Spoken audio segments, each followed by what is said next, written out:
What's up, guys? I just wanted to make a little video about the Yankee White security clearance compensation fiasco.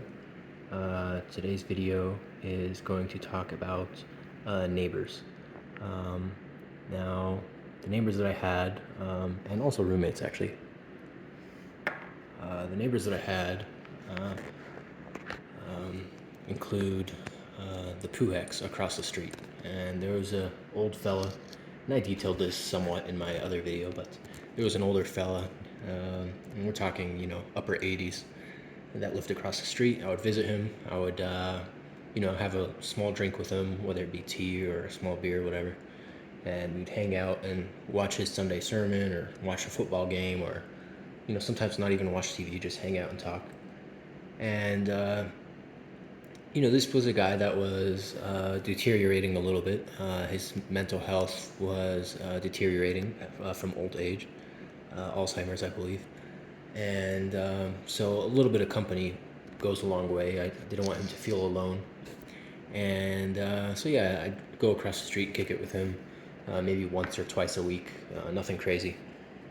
And I had a good time with him. He would tell me about his time in the Air Force and his ability to speak coherently is a bit limited, but he'd find ways to try to describe things. He told me about his test flight, and he would show me with his hands, tell me about the airplane going and going straight up, right? And he would kind of show me like imagery with his hands and stuff. And so, yeah, I'd kick it with him a little bit, and he's a former chief master sergeant, and so I celebrated him, and tried to take care of him because while his granddaughter would visit from ASU, she wouldn't really spend time with him and would more so just take care of chores around the house. And I understand when somebody's less coherent, they become a little more invisible and a little more like a pet around the house or something. And so I kind of get it. We all have family, and I've seen my fair share of things like that. And so when she would visit very few times of the week, I would give her space and try not to intrude on her family time. But when she wasn't there, I would go and visit and hang out and you know uh, just look after a neighbor.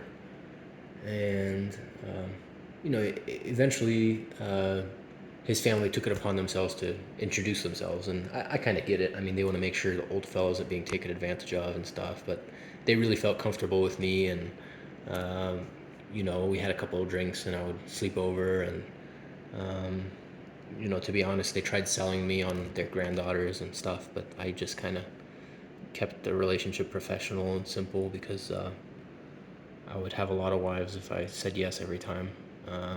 But yeah, so yeah, that's how I got to know the neighbors. Now, the person I was living with at the time, her name was Rebecca Bauer, and she let me know that she worked at the post office. And she worked long hours. She would leave in the morning and come back in the evening. And she would come back pretty beat and just kind of spend time. And so on a few occasions, I would sit down and talk to her and whatnot. And so I got to know her a little bit well. Um, it was more of a landlord and roommate relationship more so than it was friend to friend relationship. But she was friendly, right? And I was friendly back, and that was that. Now, the reason I moved in with Rebecca Bauer is because I was living at a little studio apartment. It was sectioned off and in somebody's backyard.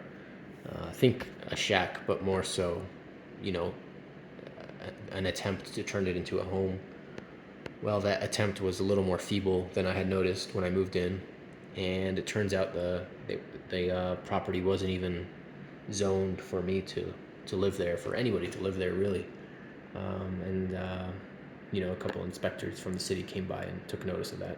They were like, "Yeah, this land isn't even zoned to have a separate property. This isn't a multi-family residence; it's a single-family residence." And so um, they basically were covering up for the landlord when my home flooded because somebody opened the floodgate in the backyard, and the flood irrigation flooded the entire home. It didn't just irrigate the grass like usual.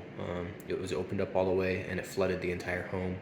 And the flood irrigation backyard system is basically a really long canal, and the canals in Arizona, uh, they're filled with algae and fish, and they smell very fishy. And algae is what really smells like fish, but they smell very algae-ish, And so that water that destroyed my home destroyed everything with it, just about everything, anyways. And so I had to get out of that situation, and that was already an escape situation. Me living there was me moving away from some roommates that were basically harassing me and bullying me and assaulting me. And those roommates would be, folks that I also addressed in other videos. We're talking Garrett Myers, Cody Myers, Joshua Rodriguez, Nicole Giampiano, Jacqueline Braden, Antonino Galindo, all of those folks. Um, and so I had been living with them beforehand, and they were bullying me and harassing me and basically treating me like shit because I was not in the club that they were in, the intelligence community, and they would basically impose their will on me and take advantage of the fact that I wasn't as far career-wise in life as they were. And so I really had to get out of that situation. It was becoming dangerous. Joshua Rodriguez was threatening me. He was moving the guns around in my room when I would leave my room, which made me really uneasy and uncomfortable. It's like he's threatening me and he's moving my guns. I'm not a fan. And to this day, he harasses me, right? He'll dress up in an NAU home maintenance disguise and invade my home and, go around touching different things. And so I stopped talking to all of them, and I moved out, and I moved to the little shack studio, right? That shack studio got flooded. I was working at MaxQ Technologies at the time. I called my coworker who had just bought a home. I said, hey, do you have any extra rooms? He said, no. He said, but I do know somebody nearby you might be able to live with. And he talked to Rebecca Bauer, and she was able to find me a room. Now, I thought that was a huge favor, and I was very thankful. But as it turned out, she was somebody that was in on their scheme. And their scheme, it was, as you might be aware, as is the title of the videos, the Yankee White security clearance compensation racketeering effort. And so they intended to give me a security clearance that was very intensive, background check wise, and usually incurred the individual a lot of damages. And they intended to rob me of those damages. And Rebecca Bauer was no stranger to all of this. She worked at a base that ran security clearances over at Davis-Monthan Air Force Base. And she even showed me herself and showed me her rank when she was down there, dressed as a major anyways. She's probably a colonel though. But, so yeah, I lived with Rebecca Bauer. I met the Puheks across the street, and I talked to Linda Puhek, and she said she'd be able to get me a better career than the one that I had. And the one that I had was working at a place called Clearlink, and that job was very shitty. There's an entire video about the time that I had there. But basically, those folks they knew that there was going to be a quote-unquote war game exercise coming up soon, and Linda Puhek's husband, the lady across the street, her husband is the general of war games. He works down at the Pentagon, and he, directs this and that to happen, and so I was happy to take on a better opportunity than my job at Clearlink, which was very hectic and very shitty, and there was a lot of sexual harassment going on, and just a lot of abuses in general. And so she said, okay, well, this and that, and we can get you a job over here and in the Air Force. And, my husband is a general, and I know another general down there. And so I was pretty stoked. I was like, okay, let's do this. Now, leading up to that, after our small career conversation, which kind of seemed more like an offhand conversation, right? Because I was already having a bad time at Clearlink. They made it clear to me that I was being processed for a security clearance, and they made it clear to me that if I didn't enlist, they would keep making my life hell. And so I just went ahead and did what I needed to do, and I enlisted.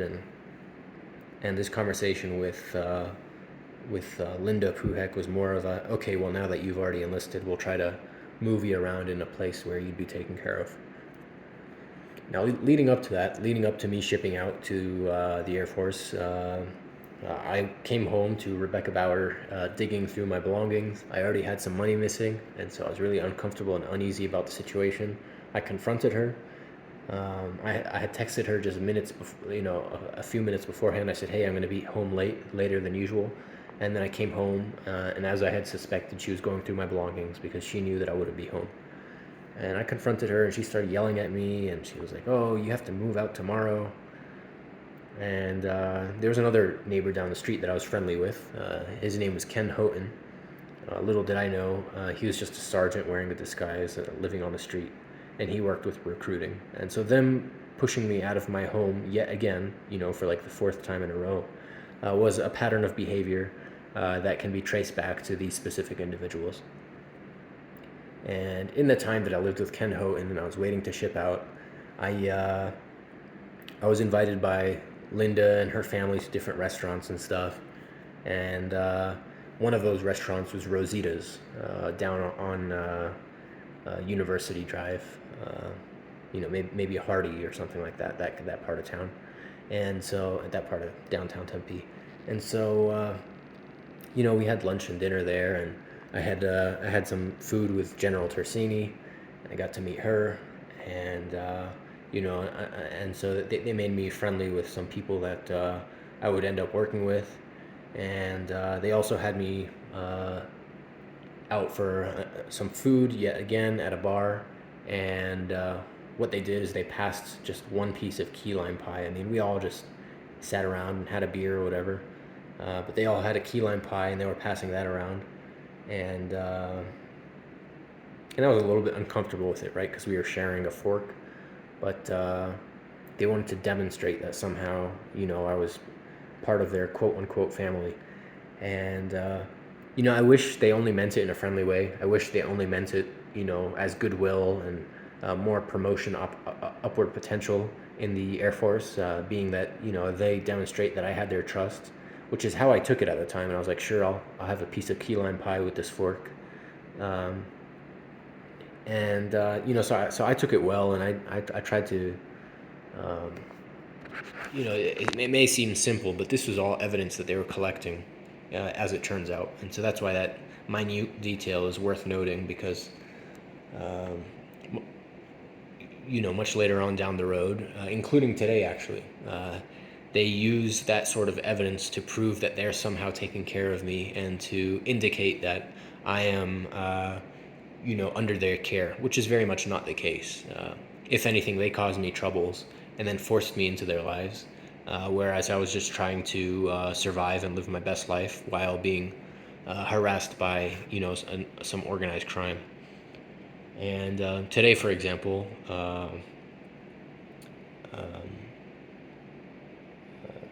Tara, her name is Tara Leander, has a daughter. I forget her name, but she sent that daughter over to Safeway where I was doing some shopping, and she would intercept me in the aisles and pose for candid photographs, and it was really uncomfortable. And she's wearing like a crop top or whatever, and probably also trying to be attractive to try to seduce me as another avenue of trying to rob me. But yeah, I mean, that's just one example, right? Another minute detail, but very, very interesting and very much worth noting, because these people insert themselves in my life. As far as I know, they live down in Phoenix. They have no business up here, but suddenly Leander Ostendorf, the old fella that I would have a drink with across the street and I would look after, his granddaughter's daughter, so his great-granddaughter, is imposing herself on me and squeezing herself into my life and posing for candid photos to try to seem like she's an associate of mine, which is very much not the case. And that's just a small example, and just a small story about how this family and how these neighbors tie into my life.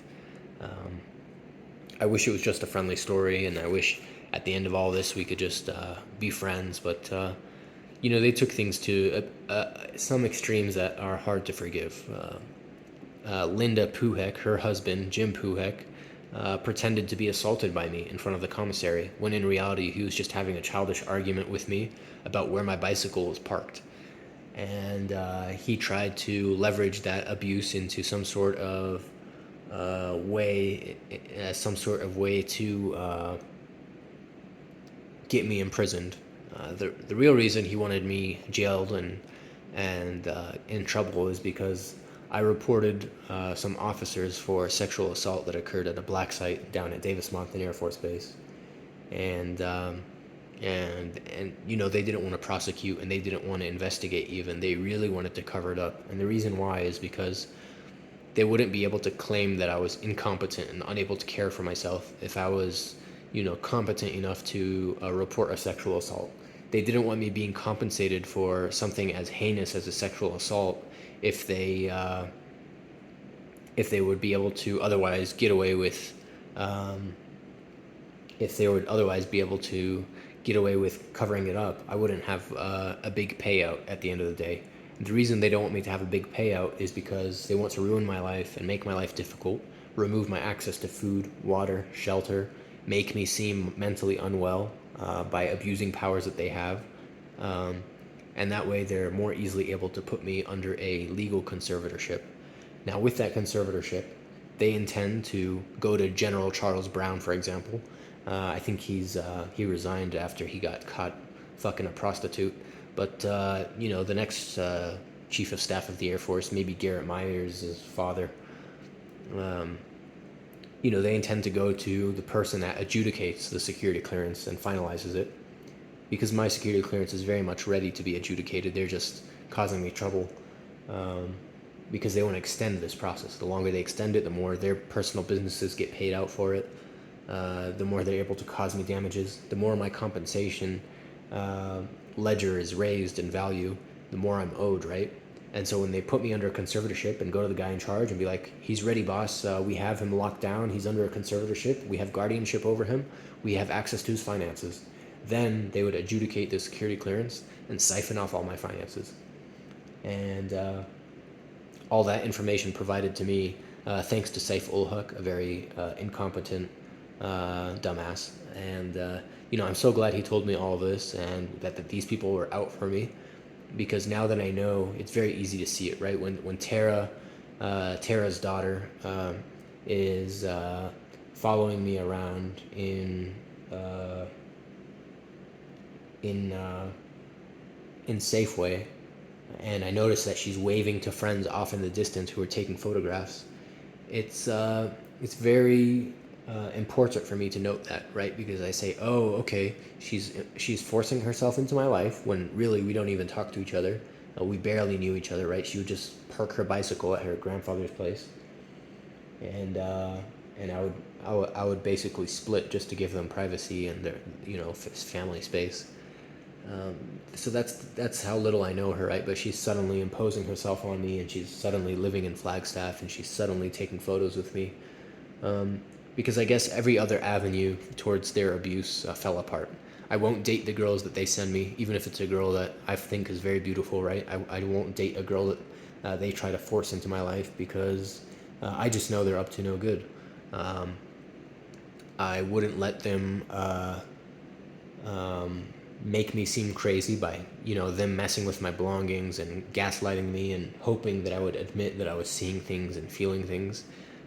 When I didn't admit that, they lost their plan of me admitting that I felt unwell, because I was very much aware that they were doing these things to me. I guess so. Today it felt really important for me to note that these people that used to be just neighbors, these people that were just innocent friends on the surface, were actually military officers, and high-ranking ones at that intended to take advantage of their position of power. And I think it's important that everybody know what I experienced, so that they don't go through something similar. But I also think it's important to document these kinds of things for legal reasons, because these kinds of folks are trying to impose a legal conservatorship on me, just so they can rob me and get away with some money. These people covered up rape, they covered up beatings, They covered up druggings. They covered up attempted assassinations. Um, so they're dirty in every way in the book, right? It's not like they're some innocent folks that are just playing some sort of war game. No, these people are scum of the earth, and I have no qualms about telling everybody about their misgivings and their misdeeds. Because what they're doing is robbing the American people, causing severe inflation, and when I'm finally owed compensation, which is massive because of how massively they treated me like shit, uh, they're gonna come to me and blame me for being responsible for being owed so many taxpayer dollars for my security clearance, and this could have went much smoother. Um, it's not like they involved me in the heist. It's not like they involved me in the embezzlement. No, they just went after me because they wanted money, and they figured that they could treat me like an autistic person and make me out to look like an autistic person, and they would more easily be able to rob me. But all of that fell apart. Even sending their granddaughter, one of the Puheks or one of the Leanders, to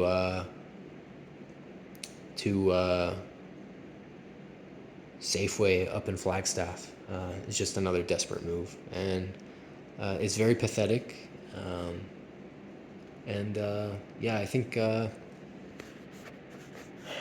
that's that. I mean, a little bit of a discombobulated conversation, but I included some important details about the Ostendorf and the Leanders and the Puheks and how they attempted to force themselves into my life. Um, Thanks for tuning in, guys. I appreciate it. Uh, See you next time.